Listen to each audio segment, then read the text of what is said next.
This has been talked about, hasn't it, for years. Perhaps this time a bit more of a serious effort for reconciliation?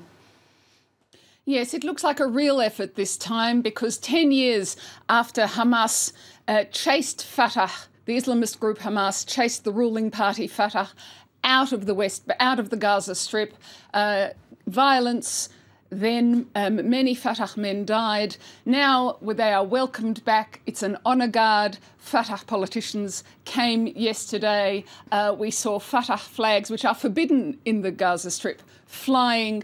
There was a lunch, a group hug. It looks serious. Today they're going to discuss how they're going to divide power, and it's being mentored and mediated by Egypt. That's another reason we know it's serious. Egypt's security apparatus is there trying to make sure it all goes smoothly. The big question hanging over this is not really who's going to be, whether Fatah troops are going to be on the borders, although that is a question. The big question is what's going to happen to the militia that Hamas owns, that runs that it has 25,000 men under arms. It's plain that what Hamas wants is the Hezbollah model. We will be here in our civilian unit, but we will retain our military might. Is that going to work? Is it going to be possible? Will Egypt give some guarantee? That's what still has to be worked out, and that's what's really hanging over this as a question.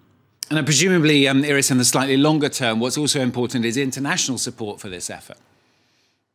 Yes, we've heard from the United Nations Special Envoy to the region, Nikolai Mldanov, and he says he welcomes it. He says it's a momentum and we have to take this momentum and ride this wave. Washington, slightly more cautious, also welcoming, but saying that this new model, this new unity government, has to renounce violence, something we haven't heard from Hamas, which still wants to be a resistance group, they say, and it has to work with Israel. From Israel, interestingly, we've heard very little officially. We've heard one politician, not necessarily from the ruling party, say that if Hamas doesn't renounce its arms, it's a non-starter. That doesn't look like it's going to happen. But we do see that behind the scenes, this has the blessing of Israel because they aren't opposing it.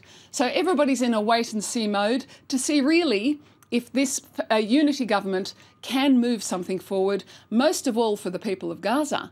It's not really even a political question, it's a humanitarian question for the people of Gaza, and I think that's why Israel is not opposing it at the moment.